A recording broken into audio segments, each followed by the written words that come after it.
News લાઈવમાં આપનું સ્વાગત છે। તો ડુંગળી પર કરાયેલ નિકાસ બંધીનો પ્રતિબંધ સરકારે હટાવી લેતા નિકાસની છૂટ આપી છે। દેશમાં 3 લાખ મેટ્રિક ટન ડુંગળીની નિકાસની છૂટ આપવામાં આવી છે। જોકે પ્રદેશ કોંગ્રેસ પ્રમુખ શક્તિસિંહ ગોહિલે સરકારના નિર્ણયને દેખાડા સમાન ગણાવ્યો અને આ નિર્ણય ચૂંટણીલક્ષી છે। ડુંગળી પતી ગયા પછી આ નિર્ણયથી ખેડૂતોને કોઈ ફાયદો થશે નહીં। તેમણે વધુમાં જણાવ્યું કે ખરીફ પાક પૂરો થઈ ગયા પછી તેમણે 3 લાખ મેટ્રિક ટન નિકાસ કરવાનો યોગ્ય નિર્ણય કર્યો છે તે યોગ્ય નથી।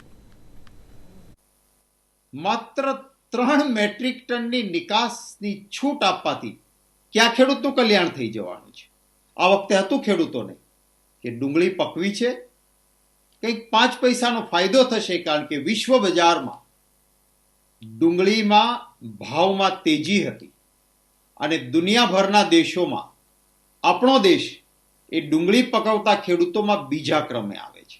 એટલો ખર્ચ પણ ખેડૂતને ન મળ્યો અને ખેડૂત આક્રોશિત થયો, રસ્તાઓ પર ડુંગળી ફેંકી દીધી, આંદોલન થયા, પણ ખેડૂત વિરોધી આ ભાજપની સરકારે નિકાસબંધીને દૂર કરીને નિકાસની છૂટ ના આપી। ડુંગળી છે એ પેરિશેબલ ગુડ્સ, ડુંગળીની નિકાસની છૂટ આપે છે। આનાથી શું ફાયદો થવાનો? ક્યાં ખેડૂતને ફાયદો થવાનો? માત્ર મતો આ ચૂંટણી આવે છે ને એટલે આ લોલીપોપ જેવી જાહેરાત છે। મારી માંગણી છે, કોંગ્રેસ પક્ષની માંગણી છે।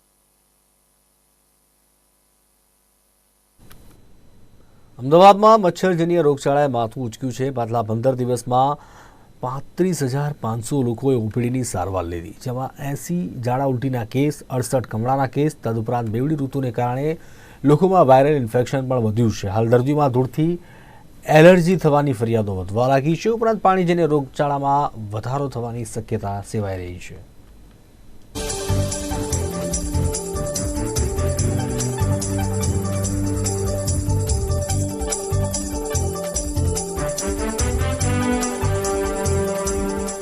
એટલે અત્યારે આપણે જોઈએ છે કે છેલ્લા 2-3 દિવસથી ફરી પાછો ગરમીમાં વધારો થયો છે ને એના આગલા અઠવાડિયાની અંદર જોઈએ તો ઠંડીનો ચમકારો પણ હતો અને ફરી આપણે હવે ઉનાળા તરફ જઈ રહ્યા છીએ।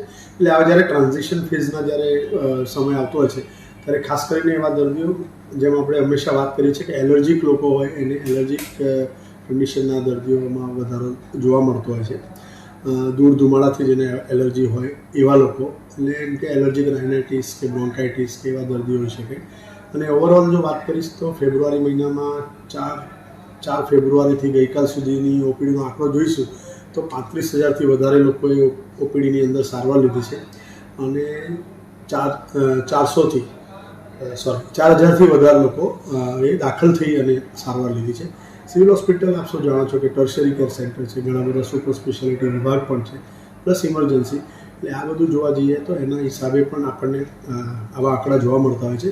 અત્યારની વસ્તુ એક જ છે કે પાણીજન્ય રોગોમાં વધારો થવાની શક્યતા રહેલી હોય છે।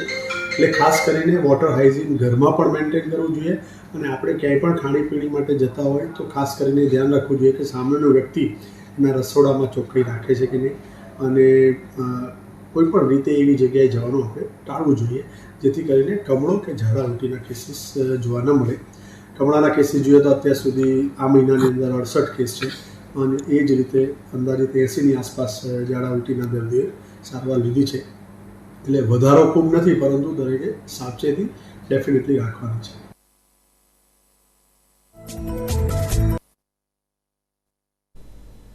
સાબરકાંઠા જિલ્લાના હિંમતનગર જિલ્લા કોંગ્રેસ કાર્યાલય ખાતે નવનિયુક્ત પ્રમુખ અશોકભાઈ પટેલે પદભાર સંભાળ્યો, જેમાં પૂર્વ પ્રમુખ કોંગ્રેસના નેતા સહિત કાર્યકરોએ નવા પ્રમુખને ફુલહાર કરીને આગામી લોકસભાની જીત માટે તૈયારીઓ કરવાનું કહ્યું હતું। જેમાં કાર્યકર્તા આગામી લોકસભાની ચૂંટણીની તૈયારી લઈને કામે લાગવાની હાકલ કરી હતી। ત્યારબાદ અશોક પટેલની પદભાર સંભાળ્યો અને કોંગ્રેસના અગ્રણી પૂર્વ પ્રમુખ કમલેશ પટેલ, ઈડરના પૂર્વ વિધાનસભાના ઉમેદવાર રામ સોલંકી સહિત કોંગ્રેસના કાર્યકરોએ ફુલહાર, શ્રીફળ અને સાલ પહેરાવીને સ્વાગત કરાવ્યું હતું। આજ રોજ સાબરકાંઠા જિલ્લા કોંગ્રેસ ભવનની અંદર સાબરકાંઠા જિલ્લા કોંગ્રેસ સમિતિના પ્રમુખ તરીકે પદગ્રહણ સમારોહની અંદર મારી ઓલ ઇન્ડિયા કોંગ્રેસ કમિટીએ અને ગુજરાતના પ્રમુખ શ્રી શક્તિસિંહભાઈ પૂર્વ સાંસદ મધુસૂદન મિસ્ત્રી સાહેબ, સિદ્ધાર્થભાઈ પટેલ, અમિતભાઈ ચાવડા, આ બધાની ભલામણથી મારી જે અહીંયા જિલ્લામાં પ્રમુખ તરીકે જે નિમણૂક થઈ છે એ બદલ પહેલાં તો હું કોંગ્રેસ પાર્ટીનો ખૂબ ખૂબ આભાર માનું છું. સાથે સાથે જિલ્લા કોંગ્રેસના સૌ આગેવાનો અને અમારા સૌ પદાધિકારીઓનો પણ હું ખૂબ ખૂબ આભાર માનું છું. આવનાર દિવસોની અંદર લોકસભાની જે ચૂંટણી આવી રહી છે એમાં કોંગ્રેસ પાર્ટી એના નેતૃત્વની અંદર જે કોઈ ઉમેદવાર આવશે એને અમે જીતાડવા માટે અહીંથી સારામાં સારી મહેનત કરી અને દિલ્હી સુધી મોકલવાનો પૂરેપૂરો પ્રયત્ન કરીશું. ત્યારબાદ તાલુકા પંચાયત, જિલ્લા પંચાયત અને નગરપાલિકાની અંદર જે ચૂંટણી આવી રહી છે તેમાં અમારા સનિષ્ઠ કાર્યકરોને અહીંયા વધારેમાં વધારે તાલુકા પંચાયતો બને, જિલ્લા પંચાયત બને અને નગરપાલિકાઓ બને, એની અંદર સારા ચૂંટાયેલા સદસ્યો જાય એ પણ અમે સાથે સાથે પૂરો પ્રયત્ન કરીશું. અને જિલ્લા કોંગ્રેસનું જે સંગઠનનું માળખું છે તેમાં પણ જે કંઈ ફેરફારો કરવા પડે તે કરી પણ સારા કાર્યકરોને નવી તક આપીશું. નવા યુવાનોને કોંગ્રેસની અંદર ઉમેરો કરી અને કોંગ્રેસને મજબૂત બનાવવાનું કામ હું કરીશ એવી આજે હું ખાતરી આપું છું. આ ટીવીના માધ્યમથી આપે આજે જે કંઈ અમારું આ અહીંયા હાજરી આપી એ બદલ આપની પણ ટીવી ચેનલનો પણ હું ખૂબ ખૂબ આભાર માનું છું. જય હિન્દ, જય ભારત, જય ગુજરાત.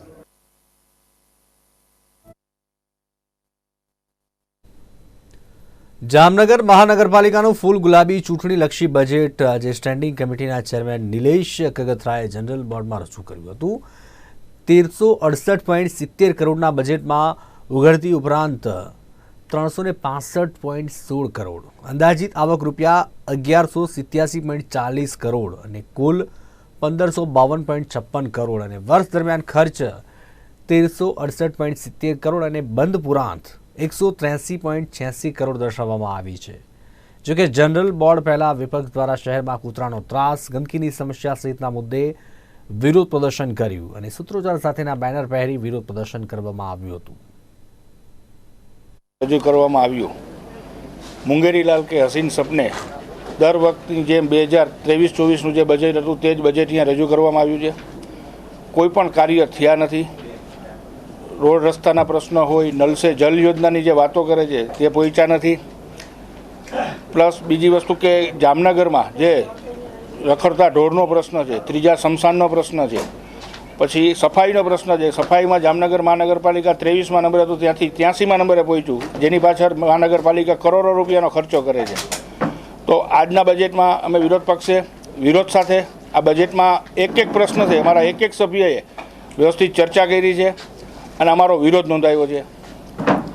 આવતા દિવસોમાં જો આ વસ્તુમાં કોઈ વસ્તુની કાર્યવાહી કરવામાં નહીં આવે તો વિપક્ષ દ્વારા આ બાબતે ચેરમેનની ઓફિસની બારે બેસી અને ધારણા કરવામાં આવશે અને જે કાર્ય પેન્ડિંગ છે તે કાર્ય પૂરા કરવા માટે તેને મજબૂર કરવામાં આવશે. આજ રોજ જામનગર મહાનગરપાલિકાનું આ જનરલ બોર્ડમાં 2024-25નું બજેટ રજૂ કરવામાં આવેલું હતું. 2024-25ના બજેટમાં જેમાં હાઉસિંગ ટેક્સ આવતો હતો, હાઉસ ટેક્સ, એને 100% એડવાન્સ ટેક્સ ભરનારને માફી આપવામાં આવશે અને એમાં હપ્તા સિસ્ટમ પણ રાખવામાં આવેલી છે. જેમ કે કોઈના પૈસા બાકી હોય એ હપ્તાથી ભરે તો જેટલો હપ્તો ભરશે એટલો એમાંથી એને વ્યાજમાં માફી આપવામાં આવશે. વિકાસના કામોમાં રંગમતી નાગમતી ઉપર રિવરફ્રન્ટ, દાદા દાદી ગાર્ડન, નવી 2 ઓવરબ્રિજ બનાવવામાં આવશે. ક્રિકેટ મેદાન પણ સ્પોર્ટ્સ માટેનું બનાવવામાં આવશે અને જ્યાં આપણે વરસાદી પાણીની નિકાલ માટેની અસુવિધાઓ જે વોર્ડમાં જે જગ્યાએ નીચાણવાળા વિસ્તારોમાં થાય છે તેનો પણ નિકાલ કરવાનું આ બજેટમાં સામેલ છે.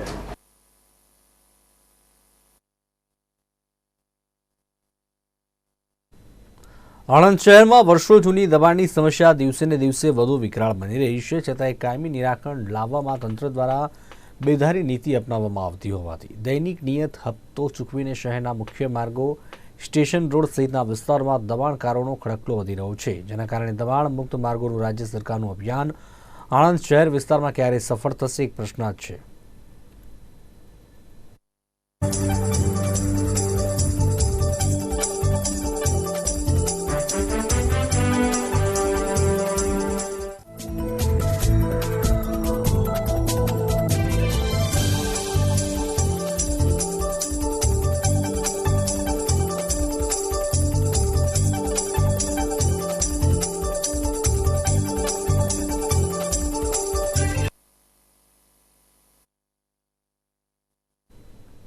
પોલીસ પ્રજાની સુરક્ષા અને સલામતી માટે 24 કલાક કામગીરી કરે છે, ત્યારે કામના ભારણ વચ્ચે પોલીસ જવાનોનું શારીરિક અને માનસિક સ્વાસ્થ્ય વધુ સુદૃઢ બનાવવા સ્પોર્ટ્સ મીટ 2024નું આયોજન કરવામાં આવ્યું.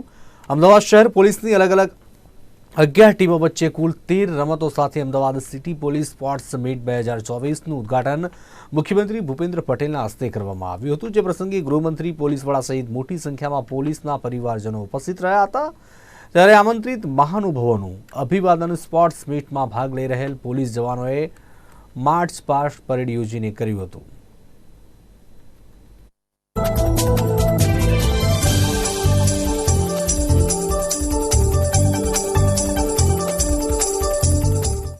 ફરજના કારણે અનિયમિત ઊંઘ તથા આરામના અભાવથી સ્ટ્રેસની પરિસ્થિતિ ઉદ્ભવે છે, જેના કારણે પોલીસ કર્મચારીઓ પોતાના સ્વાસ્થ્ય તરફ પૂરતું ધ્યાન આપી શકાતી નથી, જેની સીધી અસર તેઓની કામગીરી તથા મનોબળ પર થાય છે. રમતગમત એ એવી બાબત છે કે જે પોલીસ કર્મચારીઓને ફિઝિકલી ફિટ રાખે છે તથા તેને શારીરિક અને માનસિક રીતે સ્વસ્થ અને મજબૂત બનાવે છે.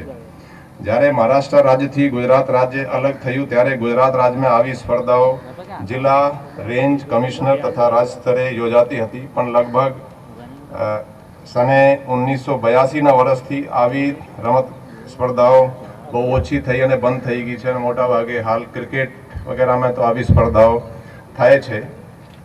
રાજ્યમાં હાલમાં દર વર્ષે આ પ્રકારની સ્પર્ધાઓ જે યોજાતી નથી, જેને હવે મહારાષ્ટ્રમાં જોઈએ તો આવી જ પ્રકારની સ્પર્ધાઓ ડિસ્ટ્રિક્ટ લેવલ, રેન્જ લેવલ અને સ્ટેટ લેવલે થાય છે, જેથી એને ધ્યાને લઈ આપણે પણ એક આ Ahmedabad city police sports meet 2024ના આયોજન કરવામાં આવેલ છે.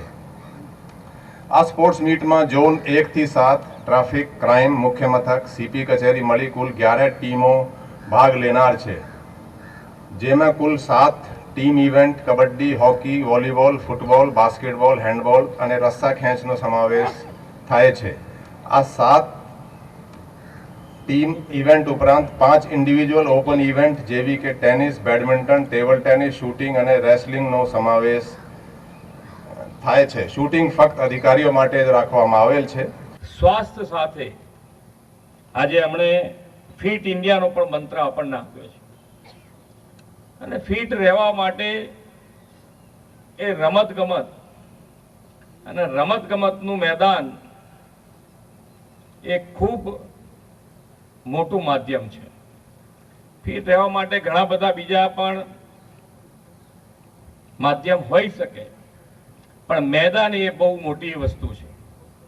અત્યારે તો છોકરાઓએ જે સ્કૂલના છોકરાઓ ગણીએ કે સ્કૂલેથી ઘરે આવ્યા પછી ક્યાંય રમવા જતા નથી. એ મોબાઈલ, તમે જેટલા વર્ષના અહીંયા ઉભા બધા વડીલો જેને ઘેર છોકરા હોય બધાને ખબર હોય, નાનામાં નાનો છોકરો હોય તો એ મોબાઈલ ઉપર જ હોય. તમારે ક્યાંય બીજી ગેમ રમવાની એને એ જીદે નથી કરતા હવે કે મારે રમવા જવું છે, બહાર મેદાનમાં જવું છે, એવી જીદે નથી કરતા. અને એવા સંજોગોમાં મને લાગે છે પહેલા રમાતી હશે મીટ, તો પછી વચમાં બંધ થઈ ગઈ, હજી શરૂ કરી. બહુ ખૂબ આનંદની વાત છે. અને અહીંયા હું હમણાં બધા જુદા જુદા ઝોન અહીંયાથી પસાર થતા હતા, હું જોતો હતો તો LRD બધાનું શરીર એકદમ ફિટ છે. એ ખૂબ આનંદની વાત છે. એટલે તમને જોઈને પછી મેં પાછું વિકાસ સાહેબજીને પૂછ્યું કે મેં કોઈ ઓફિસરો ભાગ લેવાના છે કે નહીં, કે અમને બધાને જરા શરીર મારા જેવું ભારે થઈ ગયું છે એમ. તો કે ના, એમને ભાગ લેવાના છે જુદી જુદી રમતોમાં. મેં કહું સારું, આનંદની વાત છે. એટલે એક રમત અમદાવાદ સિટી પોલીસ દ્વારા એક સ્પોર્ટ મીટનું આયોજન કરવામાં આવ્યું છે. સીધા દ્રશ્યો જોઈ શકાય છે કે મુખ્યમંત્રીના હસ્તે આ જે સિટી પોલીસ જે સ્પોર્ટ મીટ છે તેને ખુલ્લું મૂકવામાં આવ્યું હતું. હાલ જે રીતે જોવા મળી રહ્યું છે કે રાજ્યના ગૃહમંત્રી છે તે પણ ઉપસ્થિત રહ્યા છે, અમદાવાદ શહેર પોલીસ કમિશનર છે તે પણ ઉપસ્થિત રહ્યા છે. અલગ અલગ જે આ ટીમો બનાવવામાં આવી છે તેઓ માર્ચપાસ્ટ કરી અને આ જે આમંત્રિતો છે તેઓનું અભિવાદન છે તે કરી રહ્યા છે. અમદાવાદ પોલીસ હેડક્વાર્ટર્સ ખાતે ખાતે આ સમગ્ર સ્પોર્ટ મીટ છે તેનું આયોજન કરવામાં આવ્યું હતું અને તે અંતર્ગત આ જે માર્ચ પાસ્ટ છે તેનું આયોજન છે તે કરવામાં આવ્યું હતું. મુખ્યમંત્રીના હસ્તે આ સ્પોર્ટ મીટ છે તેને ખુલ્લી મૂકવામાં આવી હતી. કેમેરામેન અજય નિલેવાર સાથે રિપોર્ટર દીપક મકવાણા, અમદાવાદ.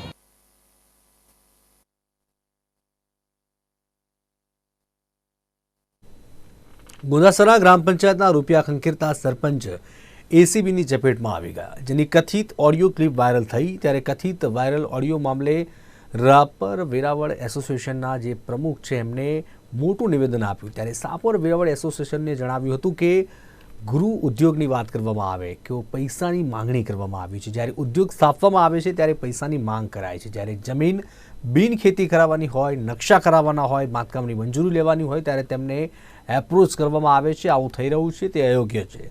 સરપંચને સરપંચ બનીને સેવા કરવાની તક મળી છે ત્યારે તેમણે રાષ્ટ્રહિતની વાત કરવી જોઈએ, ન કે લાભ લેવો જોઈએ.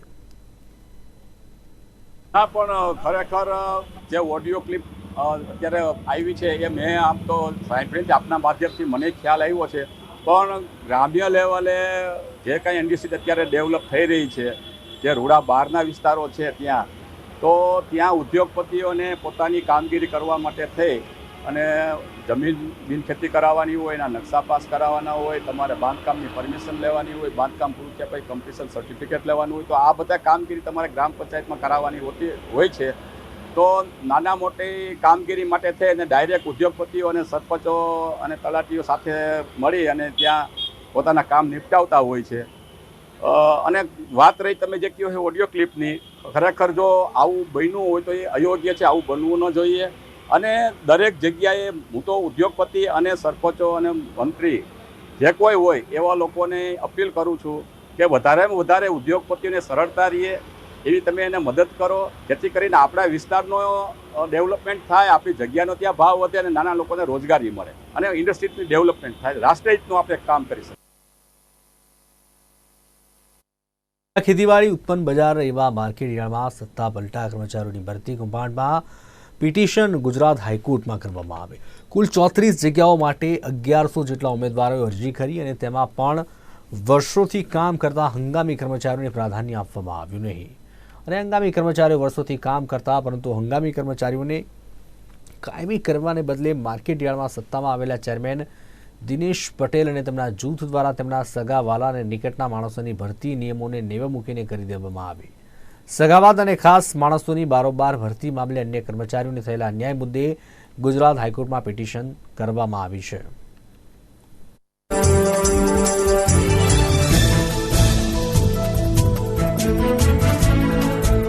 34 કર્મચારીઓની જે ભરતીનો મુદ્દો છે એમાં જ્યારે બોર્ડ મિટિંગમાં એની સહમતિ લેવાનો વિષય ઉપસ્થિત થયેલો ત્યારે મેં એ લોકોને કહેલું બોર્ડ મિટિંગમાં કે ભાઈ આ સગાવાદ જો આની અંદર જે છે એની અંદર તટસ્થ અને આ વિસ્તારના લગભગ 1100થી વધારે અરજીકર્તાઓએ અરજી કરી છે. એ લોકોને અન્યાય ન થાય એ રીતે તટસ્થ ભરતી થવી જોઈએ. છેલ્લા 10 વર્ષથી નોકરી કરતો હતો, બરોબર, તેને છૂટો કરવામાં આવ્યો. જે એપીએમસી જાહેરાત આપી એમાં બરોબર એમના સગાવાલાઓની લીધી નોકરીમાં, બધા એમના સગા સંબંધી માસી મામાના ફુવાના કોઈ નજીકના માણસોને લીધા છે.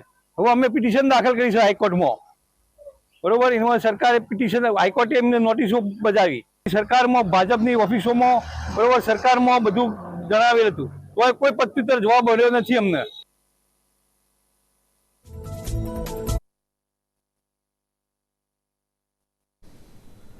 પીએમ મોદી 25મી ફેબ્રુઆરી રાજકોટના પ્રવાસે આવવાના છે અને અનેક વિકાસ કામોનું લોકાર્પણ કરવાના છે. ત્યારે પ્રધાનમંત્રી નરેન્દ્ર મોદી અટલ સરોવરનું લોકાર્પણ નહીં કરે. રાજકોટ મહાનગરપાલિકા દ્વારા જાહેરાત કર્યા બાદ ફેરવી તોડ્યું છે. રાજકોટ મહાનગરપાલિકાના સ્ટેન્ડિંગ કમિટીના ચેરમેન જયમીન ઠાકરે નિવેદન આપીને જણાવ્યું કે સ્માર્ટ સિટી પ્રોજેક્ટના અટલ સરોવરનું કામ પૂર્ણ કરવાનો સમય 30 જૂન સુધીનો હતો. કામ અધૂરું હોવાથી પ્રધાનમંત્રી નરેન્દ્ર મોદી દ્વારા અટલ સરોવરનું લોકાર્પણ નહીં કરે.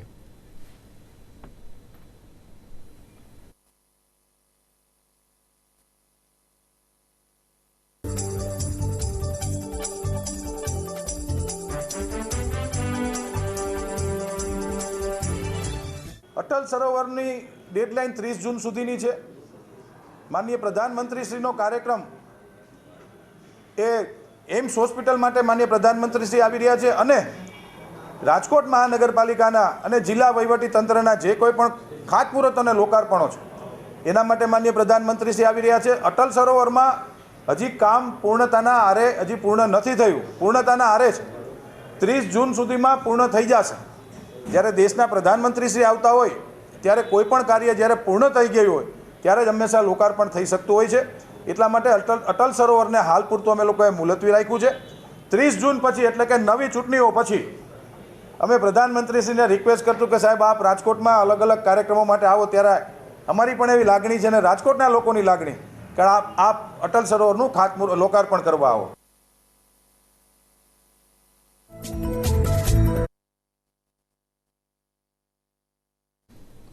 દેશભરમાં એએસઆઈસીની જનરલ હોસ્પિટલ આવેલી છે, જેનો લાભ 21,000થી ઓછો પગાર ધરાવતા કર્મચારીઓને મળતો હોય છે અને આ જ કર્મચારીઓ માટે એએસઆઈસી ખૂબ જ લાભદાયી બની રહે છે. ત્યારે એએસઆઈસીને 73 વર્ષ પૂર્ણ થયા છે, જેને લઈને નરોડા ખાતે આવેલ હોસ્પિટલ ખાતે ઉજવણી કરવામાં આવી.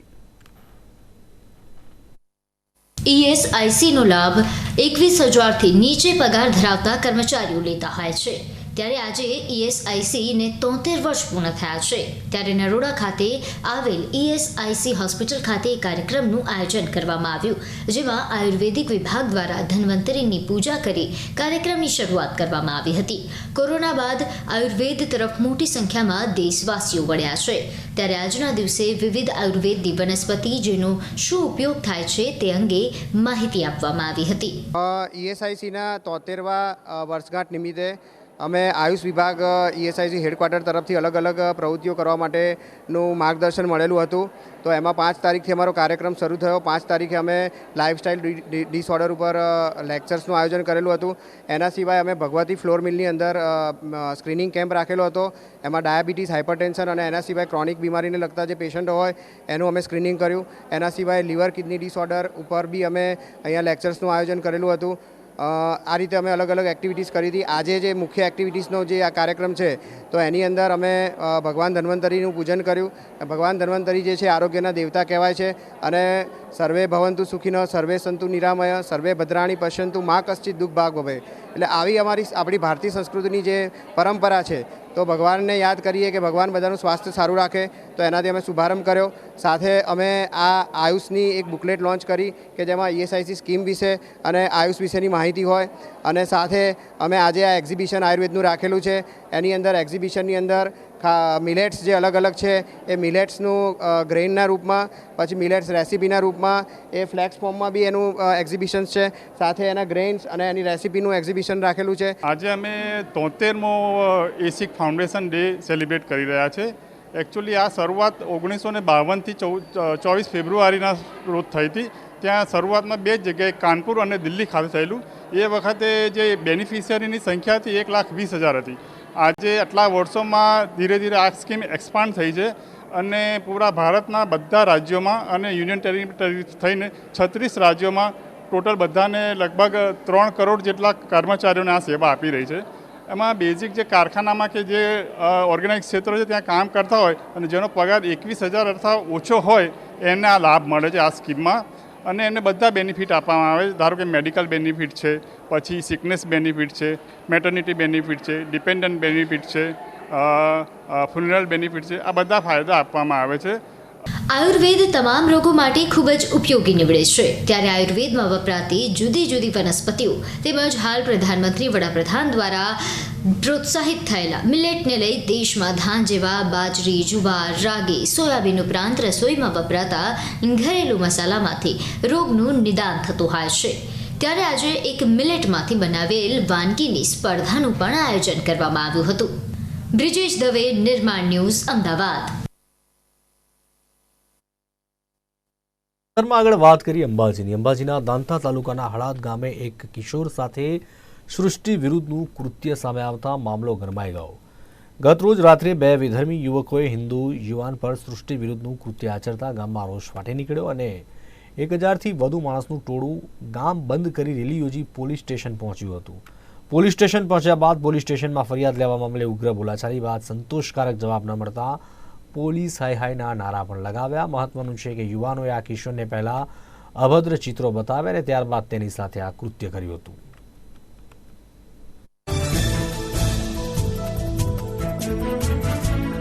અડાદ ગામે અસરગ્રસ્ત પીડિત બાળકનો જે ઘટના બની છે એ ઘટના બાબતે અમે તમામ ગામ લોકો, આજુબાજુના વિસ્તારના લોકો બધા મળી અને અમે પોલીસ સ્ટેશને એક વિનંતી કરવા આવ્યા છીએ કે કાયદેસર ગુનો બનવો જોઈએ અને આમાં કાસું કપાય નહીં એ અમારી માંગ છે. એને કાયદેસર થવું જોઈએ અને એને સજાને પાત્ર જે સજા થતી હોય કાયદેસર થવી જોઈએ અને બીજી વખત આવી ઘટના ના બને તેની સરકાર નોંધ લે અને પોલીસ પણ નોંધ લે એવી અમારી વિનંતી છે. એમને ફરિયાદ લીધી હતી પોલીસે, પણ એનો એફઆઈઆર નહોતો કર્યો એટલા માટે ના છૂટકે અમને ટોળું બનીને પોલીસને વિનંતી કરવા માટે આવવું પડ્યું છે કે આવી રીતે જો અરજી આપે ને એની અરજી શું લેવાની, અને તો એફઆઈઆર જ થવો જોઈએ, પણ એની અરજી લીધી હતી એટલે એનો એફઆઈઆર કરી દો એટલા માટે અમે આવ્યા હતા અને હવે એફઆઈઆરની કાર્યવાહી ચાલુ છે. એટલે અમે કદાચ તમારા બધાના ગામમાં શું છે એ બધા જાણી લો, પછી એવું હોય તો એફઆઈઆર કરશું એવું આમ તો કીધું હતું. હા, ઇનકાર નહોતો કર્યો. પોલીસ કાર્યવાહી નહીં કરશે તો અમે આ હિન્દુ સમાજ તમામ મળીશું અને એને કાયદેસરની કાર્યવાહી કરવી પડે એવા પ્રયત્નો અમે કરીશું. આજ રોજ હળદ ગામમાં જે કોઈ આ દુઃખદ ઘટના બની છે બાળક સાથે, એનો અમારો તમામ મુસ્લિમ સમાજ સખત શબ્દોમાં વખોડે છે. અમે એનો વિરોધ કરીએ છીએ. અમે અહીંયા રજૂઆત કરવા માટે આવ્યા હતા કે જે કોઈ આરોપીના નામ ખુલે એમને કડકમાં કડક સજા થવી જોઈએ. એ છોકરું અમારું પણ છે, પ્રજાપતિભાઈનું નથી, અમારા આખા ગામનું છોકરું છે. એના સાથે જેણે પણ આ કૃત્ય કર્યું છે અમારા હોય કે બીજા છોકરા હોય એની ઊંડી તપાસ થવી જોઈએ અને દરેકને સજા થવી જોઈએ એવી અમારી માગણી છે અને અમે આ નિર્ણયમાં ગામ સાથે છીએ.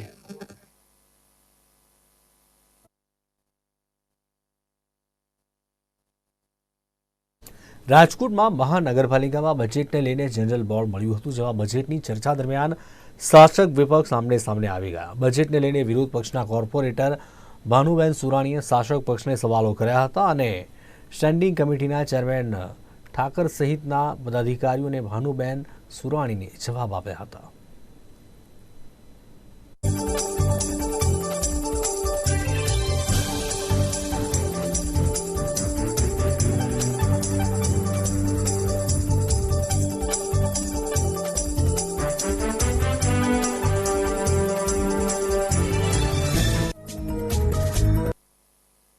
અને 25ના નવા વર્ષની અંદર કરવાના કામો રાજકોટ મ્યુનિસિપલ કોર્પોરેશનને 50 વર્ષ પૂર્ણ થયા છે. 51ના વર્ષમાં રાજકોટ મહાનગરપાલિકા અત્યારે ચાલી રહ્યું છે. 50 વર્ષ અને 50 કરોડની વિકાસ કામોની યોજનાઓ આવનારા વર્ષમાં નવા બજેટની અંદર પણ લેવામાં આવી છે. કુલ મિલાવીને વાત કરું તો આજે અંદાજપત્ર ભારતીય જનતા પાર્ટીના તમામ સભ્યશ્રીઓએ આજે નવા વર્ષનું અંદાજપત્ર રજૂ કર્યું છે અને મંજૂર કર્યું છે. 21મી તારીખ એટલે કે પરમ દિવસે રાજકોટ મ્યુનિસિપલ કોર્પોરેશન દ્વારા સૌ પ્રથમ વખત સ્ટેન્ડિંગ કમિટીની બેઠક રામવનમાં અમે કરવા જઈ રહ્યા છીએ. આ સ્ટેન્ડિંગ કમિટીની બેઠકની અંદર 25મી તારીખના માનનીય પ્રધાનમંત્રી શ્રી નરેન્દ્રભાઈ મોદી સાહેબના સ્વહસ્તે જે લોકાર્પણ અને જે ખાતમુહૂર્તો નવા કરવાના છે એની તમામ દરખાસ્તો 21મી તારીખની સ્ટેન્ડિંગ કમિટીમાં લેવામાં આવી છે.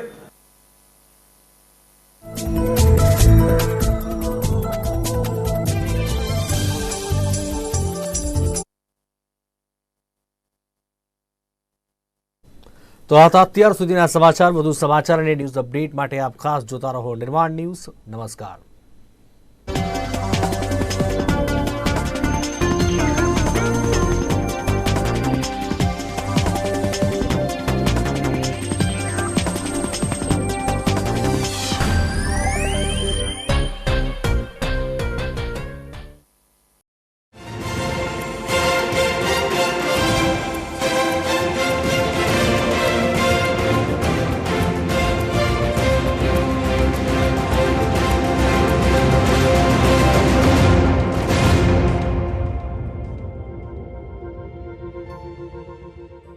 अन्नदातानी समृद्धिना संकल्प साथे विकासना 5G विजन साथे अविरत आगळ वधी રહ્યું છે આપણું ગર્વું ગુણવંતુ ગ્રીન ગ્લોબલ અને ગતિશીલ ગુજરાત. માનનીય વડાપ્રધાન શ્રી નરેન્દ્રભાઈ મોદીના માર્ગદર્શન અને માનનીય મુખ્યમંત્રી શ્રી ભૂપેન્દ્રભાઈ પટેલના નિર્ણાયક નેતૃત્વમાં अन्नदाता ખેડૂતોની સમૃદ્ધિ બની છે રાજ્યના વિકાસનો નવો માપદંડ. એટલે જ તો આજે ખેડૂતોને ટ્રેક્ટર લેવું હોય કે કોઈ ખેત ઓજાર, કોઈની સામે હાથ નથી ફેલાવવો પડતો. વન્ય પ્રાણીઓથી પોતાના પાકને બચાવવા માટે રાત ઉજાગરા નથી કરવા પડતા. અને હા, કૃષિના વિકાસની વાત હોય કે પછી અન્નદાતા ખેડૂતોને ટૂંકી મુદત માટેના ધિરાણની જરૂર હોય, ખેડૂતોની સમૃદ્ધિ માટે હંમેશા કાર્યરત રહે છે ગુજરાત સરકાર. અને સમૃદ્ધ ખેડ